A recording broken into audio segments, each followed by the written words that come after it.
Bom Dia Saúde, quarta-feira, hora da gente falar da importância de cuidar da saúde mental. E o porquê disso? Porque o nosso país lidera um ranking preocupante. Somos o país com o maior número, sim, de pessoas com ansiedade no mundo. Segundo dados recentes, cerca de 19 milhões de brasileiros convivem com esse transtorno. E a depressão também, hein? Também atinge, aliás, milhões de pessoas no país, tem avançado principalmente entre mulheres, entre jovens. Problemas que afetam as relações, a qualidade de vida e que muitas vezes ainda são tratados com preconceito, com silêncio. Então, para falar sobre esse assunto que é tão urgente, a gente convidou a Patrícia Falkowski, que todas as quartas-feiras vem aqui no estúdio para bater esse papo com a gente. Bom dia de novo. Bom dia novamente, Sabina. Bom dia para você aí de casa acompanhando o Bom Dia São Paulo aqui com a gente. Falar sobre saúde mental, a gente dizia na quarta-feira passada, né, Sabina? A importância, ainda mais com assuntos, com notícias cada vez mais que deixam a gente preocupado e com ansiedade. Inclusive, você dizia aí, Sabina, sobre esse número, a gente tem um dado para mostrar para vocês aqui na tela. Vamos dar uma olhada nessa porcentagem. Então, presta atenção comigo. A ansiedade, a gente está falando de 9,3% da população, depressão, 5,8% da população.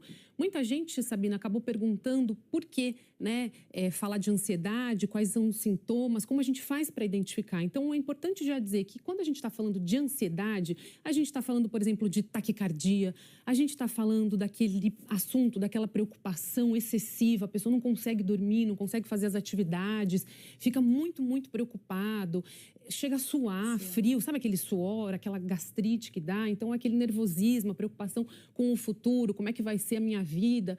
A depressão já deixa, como o nome diz, a pessoa mais deprimida, um isolamento, triste, aquela tristeza que não passa. Quem está em volta também precisa estar muito atento a esses sinais, porque, como você dizia, às vezes quem tem ansiedade, quem tem depressão, acaba sofrendo em silêncio, não compartilhando, né, não dizendo nada, Sabina? Porque às vezes você fala, eu sou ansioso, é uma característica minha, então vamos deixando o barco rolar. E não é bem assim, né? Com certeza. Inclusive, as mulheres e jovens são as pessoas que mais sofrem, são esses grupos mais afetados, tanto por depressão quanto também ansiedade e outros sofrimentos psíquicos, né? 42% dos jovens brasileiros, a gente está falando de 14 a 24 anos, têm sintomas clínicos de ansiedade ou depressão, são dados da Fiocruz. As mulheres, Sabina, você estava dizendo aí ao longo do jornal, né? Tantos casos de feminicídio, tantas notícias que doem a todas nós. Sim. E aí a gente vê, né, isso também na saúde mental, emocional, se refletindo. Nas mulheres tem quase o dobro de diagnósticos de transtornos mentais em comparação aos homens. 37% das mulheres relatam ansiedade. Aí, Sabina, a gente estava conversando, né, há bastante tempo sobre algumas práticas integrativas que podem ajudar. Você já acompanha aí, né, as pessoas. Como é que faz, então, para lidar com ansiedade, com depressão, com outros sintomas? Tem serviço disponível de graça, importante dizer, em diversas unidades básicas de saúde, em alguns centros, como a gente foi, se acompanha aqui na tela, na região da Moca. Eu e o Ricardo Rossini, nosso repórter cinematográfico, nós estivemos, né, na Moca, na Zona Leste, para mostrar essas atividades, falar um pouquinho sobre a importância dos cuidados com a nossa saúde mental. Até porque há pouco, né, a gente mostrava num Volta Já, ela falava em Tai Chi Chuan, meditação. Eu falei, meu Deus do céu, é uma nota, né? Quanto que você tem que pagar para ter esse cuidado? Esse tipo de cuidado. E não, é tudo de graça. Vamos ver, é muita coisa que tem e que a gente nem sabe. Olha lá.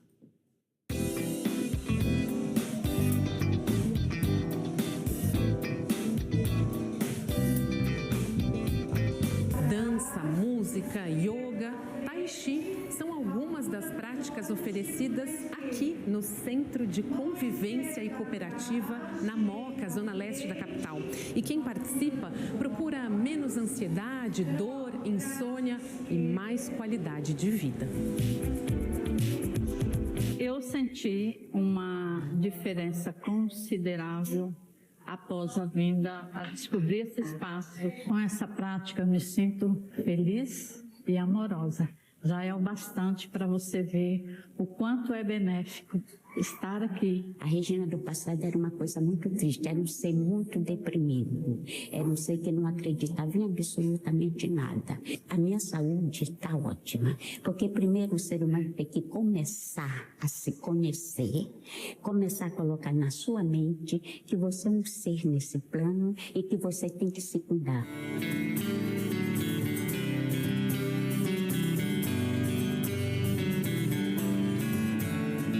Essas doenças, as pessoas que têm fazem a diminuição de medicação. A gente ouve muitos relatos.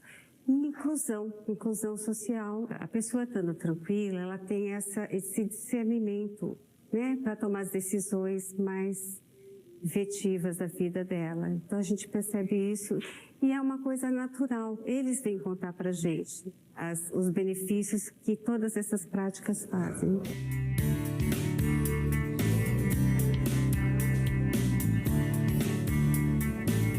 Kelly veio aqui para o centro para ajudar, né, tentar curar uma dor do luto da morte do seu pai. Foi isso mesmo. E você sentiu uma diferença? Senti. Foi fundamental para ansiedade, solidão, depressão, tristeza, fora a parte, né, que a gente fala que cuida do corpo, da alma e do coração. Obrigada.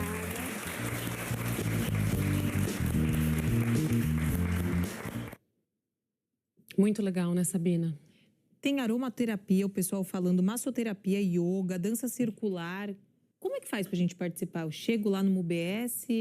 Sabina, a prefeitura, inclusive, nos avisou que existem 20 modalidades que são oferecidas em centros como esse, né, o equipamento municipal, também em UBS, unidades básicas de saúde, nas diferentes regiões da cidade. Então, o ideal é que você procure na sua região, no seu bairro, né, que você faça ali esse cadastro. Você precisa apenas chegar, se informar e aí participar dessas técnicas que ajudam e muito. Inclusive, diante de tantas questões, né, Sabina, é importante a gente saber quando, né? Quando que a gente pede ajuda? Qual que é a hora de pedir ajuda, né? Você avisa um amigo, você avisa um parente. Vamos entender melhor essa conversa com o médico Ricardo Gelman, né? Ele mesmo, está aí na tela, que é consultor da Organização Mundial da Saúde, médico, também professor da UFRJ. Bom dia, doutor Ricardo. Bom dia. Bom dia, Patrícia. Bom dia, Sabina. Um prazer estar aqui com vocês. Quando a gente fala sobre ansiedade, né, o pessoal perguntando muito, quais são os sinais de alerta? Isso não é uma ansiedade do dia a dia, do meu trabalho, é algo que realmente está me atrapalhando? Então, a evolução da ansiedade pode ir para um caráter que a gente chama de ansiedade generalizada, em que a pessoa não consegue dormir. Então, um dos sintomas de alerta muito importante é a insônia, associado aos sintomas que vêm como preocupação excessiva, irritabilidade, tensão muscular, que leva a dor muscular, inclusive, e um cansaço frequente por mais de 6 meses. Mas eu gostaria de ressaltar que o sono é um fator super importante, porque na medida que a gente perde o sono, a gente pode desenvolver outros sinais, inclusive levar a um elo de ligação entre saúde mental e doenças crônicas não transmissíveis, como colesterol aumentado, hipertensão, diabetes. Alguns fatores estão ligados diretamente ao estresse e à saúde mental, numa ansiedade por mais tempo. E, doutor, quando, então, a gente estava aqui conversando, né, Sabina, pedir ajuda, como é que essas práticas integrativas, um tai chi, uma meditação, podem controlar ou diminuir a ansiedade, né, a depressão? Então, primeiro, eu queria dizer que essa é uma política de governo a nível mundial. O Brasil vai fazer 20 anos uma política nacional ano que vem, e esse modelo é um modelo que ele acompanha, ele complementa o tratamento convencional. Eu resumiria dizendo que a gente tem que seguir o plano A, B e C. O plano A é estilo de vida saudável. Ele cria um crédito. Além do crédito que você pode ter num país, que é o PIB, a gente pode ter também o crédito do FIB, que é a Felicidade Interna Bruta, que é adotada pelo Butão, o único país que adotou esse indicador. Mas o estilo de vida, ele envolve alimentação, com preferência de carboidratos integrais ao invés de carboidratos de rápido metabolismo que levam à hipoglicemia, o sono adequado, o esporte. É muito importante pensar na conexão corpo e mente, porque a gente pode fazer as coisas de uma maneira desconectada, a mente e o corpo.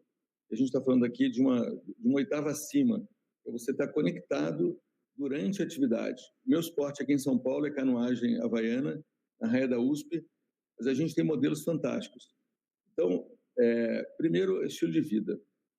Dentro do estilo de vida, a gente tem também que privilegiar a arte, os hobbies, tocar música, ouvir música, trabalhos manuais, para entrar numa outra, uma ativação de outro cérebro, que não é o cérebro do estresse, que leva à ansiedade, mas é um cérebro ligado à inteligência emocional. E antes de chegar na medicação psiquiátrica convencional, a gente tem uma série de recursos, tanto de plantas medicinais, como hipéricum, como valeriana para dormir, tem muita evidência científica, e também essas terapias, como foi falado aqui, aromaterapia, lavanda tem muitos estudos, auriculoterapia, e a gente está falando de uma disponibilidade no SUS em 85% dos municípios brasileiros, e São Paulo, sozinho, corresponde a uns 15% de toda essa experiência nacional. Então, estou destacando aqui como plano A, estilo de vida, o plano B, as terapias naturais, e plano C, quando necessário, a gente deve recorrer à psiquiatria, ao tratamento convencional.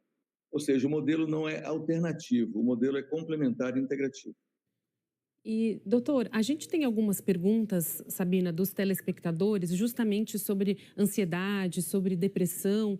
E aí eu peço para a gente tentar mostrar aqui algumas perguntas, o nosso editor me mandou, e tem uma que eu queria falar para vocês. A Karina, Sabina, ela perguntou justamente como a ansiedade afeta o corpo e o sono. Então tem essa relação direta. Quem tiver com dúvida, será que o que eu estou sentindo realmente é uma ansiedade fora do padrão? O sono tem que prestar atenção.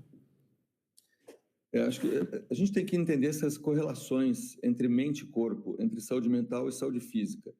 Nos últimos 25 anos, com a explosão de enfermidade de saúde mental, aumentou conjuntamente as doenças crônicas, especialmente doença cardiovascular e câncer.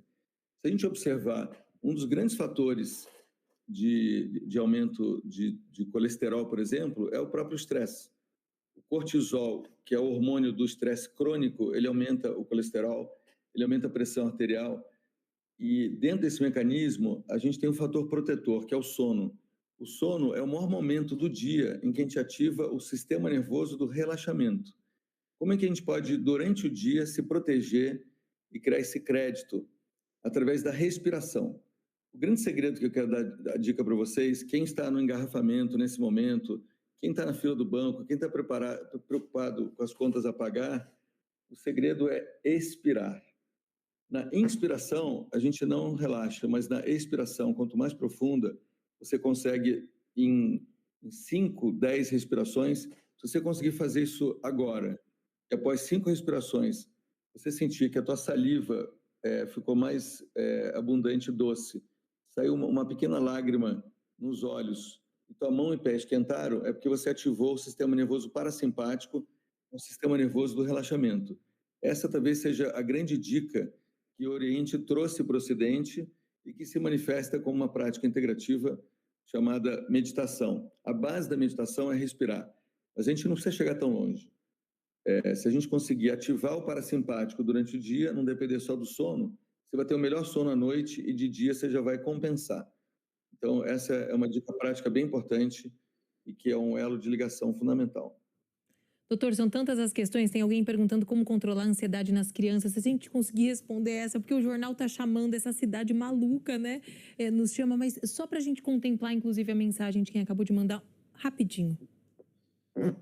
Eu queria até chamar a atenção que está vendo no Brasil uma série de programas de meditação, que a gente chama de mindfulness ou atenção plena, em escolas para crianças. Então, a adoção de yoga, respiração, ela pode diminuir bastante a ansiedade. Outra coisa muito importante é que as crianças estão hoje grudadas no celular, grudadas em atividades fora do mundo tridimensional. A gente tem que voltar à bicicleta, a gente tem que voltar às atividades em contato com a natureza. Acabei de apresentar na COP30 uma pesquisa mostrando o efeito da intervenção baseada na natureza. Uma criança que vai 4 horas por semana num parque, ela consegue reduzir 50% do uso de Ritalina quando ela tem déficit de atenção e hiperatividade. Então, a gente está falando de coisas de alto impacto e simples, como voltar essa conexão com a natureza aos parques da cidade. Que delícia de conversa, professor. Não é, Sabina? Dá vontade da gente continuar, ainda mais por isso que esse tema, né, falar sobre saúde mental é tão importante. Dr. Ricardo Gelman, eu te agradeço aqui por estar com a gente nesse quadro do Bom Dia Saúde. Um grande prazer, Patrícia e Sabina. Conte conosco e vamos apresentar a experiência brasileira agora no Congresso Mundial da OMS na Índia daqui a 2 semanas. Sucesso, boa sorte. Parabéns pelo trabalho. Muito obrigado. E semana que vem tem mais, vamos falar sobre envelhecimento. Envelhecer em 2025 é diferente, viu, Sabina? A gente vai